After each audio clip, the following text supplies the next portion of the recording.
मैं आपको आज बताने जा रहा हूँ कि पत्र 2 कैसे भरा जाता है।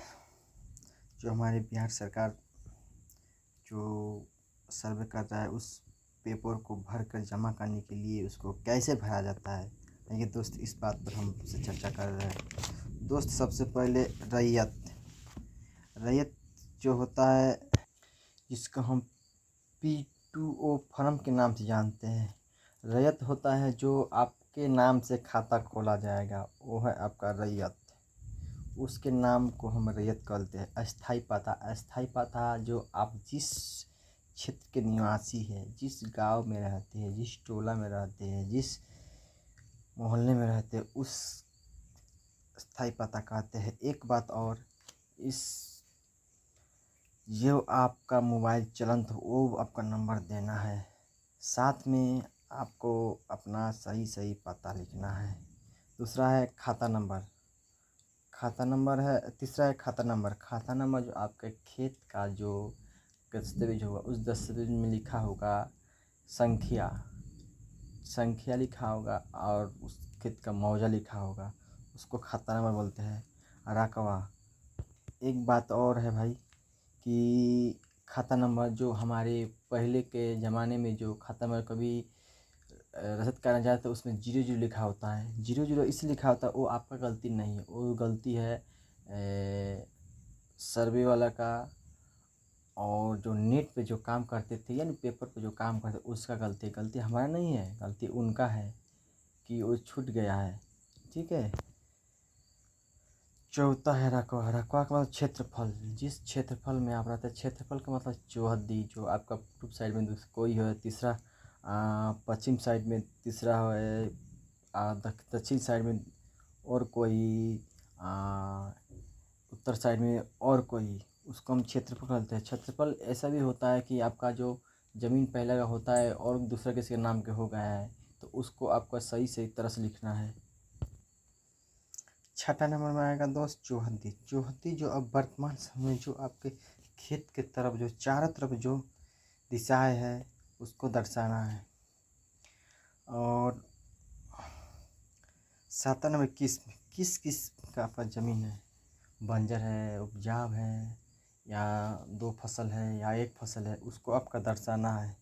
ऐसे होता है, हर कोई खेत होता है, ज़मीन होता है जो बंजर भी होता है, जो कोई फसल नहीं होता है, उसको आपको दर्शाना है।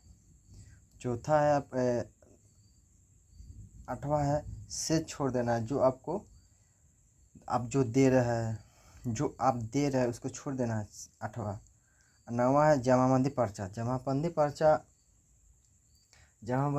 होता है। आप जमाबंदी पर्चा संख्या आपके पास दस्तावेज है या नहीं, इसको आपको दर्शाना है तो है, नहीं तो नहीं। ओके।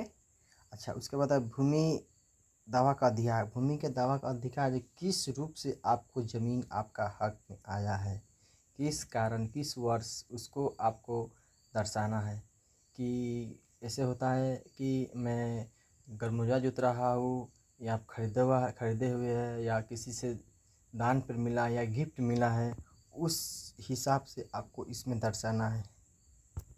उसके बाद आएगा 11 नंबर पर आपका आएगा अभियुक्ति का विवाद। यानी उस ज़मीन पर झगड़ा तो नहीं हो रहा है, चाहे केस नहीं, मुकदमा नहीं चल रहा है, उस हिसाब के आपको चलना है। यदि आपको विवाद हो रहा है उसको लिख कर देना है।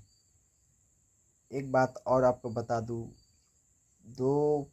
पत्र 2 में आपको आना है तो आना है। एक और आपको चलंत मोबाइल देना है जो आपका सेव मोबाइल हो, कि आपका हरदम चालू रहे। इसलिए कि हर किसी का गाँव छोटा बड़ा नहीं होता है कि आपको मैं कहाँ खोजूँ ना खोजूँ, इसलिए आपको चलंत मोबाइल देना पड़ता है। अब चलते हैं आपको पत्र 3 भरने के लिए।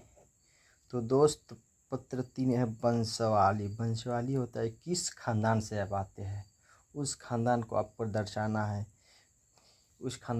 दर्शाना है। तो ये आपको दर्शाने के लिए आपको ग्राम पंचायत जो सरपंच होता है उसी के थ्रू आपको दर्शाना है। तो सरपंच साहब के से आप जाइएगा, अपना उसको ख़ानदान को दर्शाना है कि वही आपको पहचानते। हम तो आपको पहचानते नहीं, जो अमीन साहब है तो पहचानते नहीं है, 1900 आपको दर्शाना है। जितना भी आपके पास दस्तावेज होगा वो आपका ज़मीन पर लेकर आना है। और आपके घर पे अगर कोई ना हो तो एक आदमी आपका घर का जो सदस्य है किसी को वहाँ पर आपको आना है। ये ध्यान रखिएगा कि इस नंबर आपका चलना चाहिए। मोबाइल नंबर होने से आपको एक फ़ायदा होगा कि आपको किसी वक्त कल फ़ोन करके बुलाया जा सकता है कि आपका दस्तावेज है आपके खेत पर, हम आ चुके हैं, आप आइए और नापी करवा लीजिए। दोस्त, अगर वीडियो अच्छा लगा तो लाइक और कमेंट कीजिएगा दोस्त।